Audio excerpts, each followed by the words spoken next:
Assalamualaikum, apa kabar Bun? Semoga sehat selalu dan rezekinya makin lancar ya Bun. Nah, di video kali ini aku akan sharing tentang dana darurat. Sudah pernah dengar belum Bun metode ini? Tonton videonya sampai selesai ya, dan jangan lupa klik tombol subscribe ya Bun, dan tinggalkan komentarnya. Ya, sedikit cerita ya Bun. Jadi di bulan lalu itu kakek dari suamiku itu meninggal, dan posisinya dia itu tinggal sama cucunya, sama kita gitu ya, cuman beda rumah bersebelahan.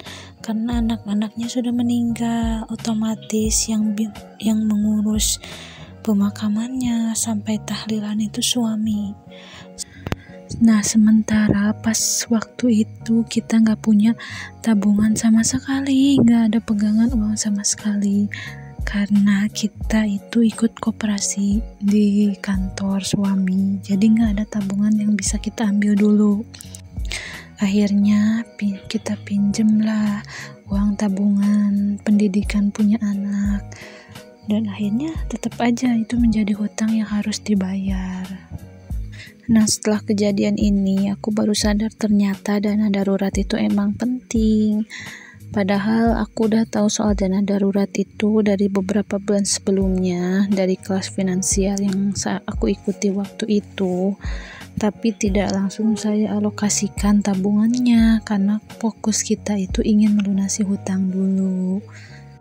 Nah, jadi dana darurat itu dana yang disimpan untuk keadaan darurat. Misalnya suami tiba-tiba di PHK, untuk kerusakan rumah, kalau misalkan tiba-tiba kebanjiran atau longsor atau gempa, ini bisa digunakan juga. Atau saat kerusakan kendaraan atau HP yang tiba-tiba mati, lalu ada keluarga atau saudara yang sakit yang membutuhkan biaya banyak. Dan yang terakhir, ketika ada saudara atau keluarga yang meninggal, seperti kasus aku tadi di awal. Jadi dengan adanya dana darurat ini, kita nggak akan repot lagi jika nanti ada keadaan darurat yang mendesak, yang membutuhkan banyak biaya. Kita nggak repot untuk cari pinjaman ke sana kemari gitu. Nah, lalu berapa sih biaya yang harus kita siapkan untuk dana darurat ini? Aku punya referensinya yang aku dapat juga dari kelas finansial. Buat kalian yang mau ikutan kelas finansial ini, nanti aku share link pendaftarannya di box deskripsi ya. Nah, di sini untuk yang single atau belum menikah dan tanpa tanggungan, dana darurat yang harus kalian persiapkan yaitu minimal 3 kali pengeluaran rutin per bulan. Nah, untuk kalian yang sudah menikah dan belum mempunyai anak, minimal 6 kali pengeluaran rutin per bulan. Jadi kalau misalkan pengeluaran rutin kita per bulan itu 2 juta, maka kalian harus siapkan uang 6 kali 2 juta, yaitu 12 juta untuk dana darurat. Ini minimalnya ya Bun. Nah, untuk yang sudah menikah dan punya anak 1-2 orang, itu minimalnya 9 kali pengeluaran rutin per bulan. Nah, saya juga termasuk ke yang ini karena baru punya anak 1, jadi minimal punya 9 kali pengeluaran. Nanti kita lihat ya contohnya. Nah, untuk menikah dan punya anak 3-4, ini minimal 12 kali pengeluaran. Nah, di sini aku akan buatkan contoh berapa sih dana darurat yang harus aku punya dengan pengeluaran rutin setiap bulan, yaitu 2.500.000. Karena aku sudah menikah dan memiliki 1 anak, jadi dana darurat yang harus aku siapkan yaitu minimal 9 kali pengeluaran rutin per bulan, yaitu 2.500.000 per bulannya dikali 9, nanti totalnya ketemu dana darurat yang harus saya siapkan yaitu 22.500.000. Jujur, setelah tahu jumlah dana darurat yang harus aku siapkan, aku juga kaget. Ternyata sebanyak itu loh. Lalu muncul kan pertanyaan, uangnya dari mana Bun sebanyak itu? Jawabannya ternyata cuma satu Bun, yaitu menabung.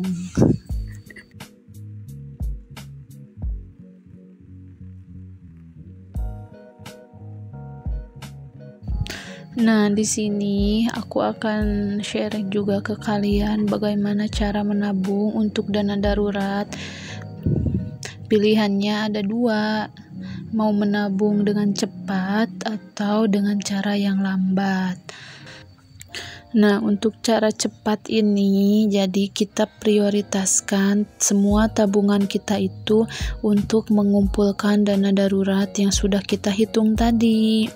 Namun di sini ada kekurangannya Bun, karena semua tabungan kita alokasikan untuk dana darurat, jadi tabungan tujuan lain itu bisa jadi tertunda.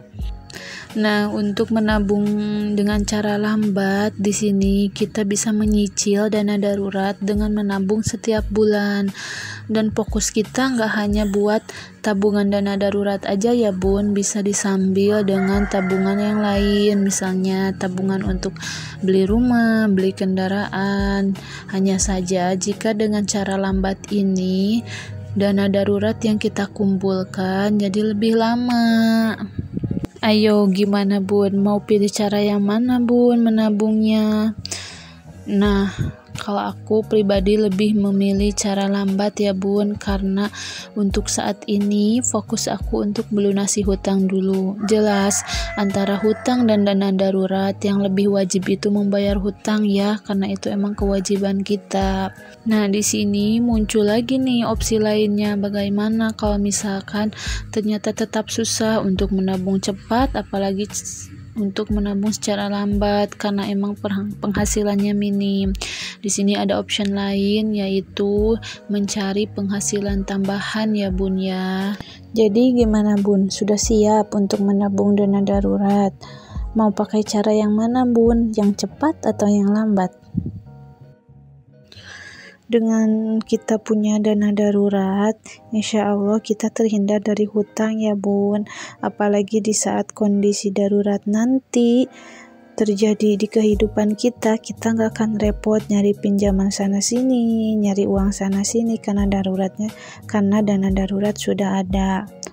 Nah, jika dana darurat nanti sudah terkumpul, pastikan penyimpanannya di tempat yang mudah diambil ya Bun. Misalnya kita bagi 30% itu disimpan di rumah dengan uang cash, dan sisanya kita bisa simpan di tabungan atau di ATM yang mudah kita ambil ya Bun. Jaga-jaga nih, kalau misalkan tiba-tiba kejadian daruratnya malam-malam, kita jauh gak bisa ngambil ke ATM, maka kita juga harus menyimpan uang cash dana darurat di rumah ya Bun.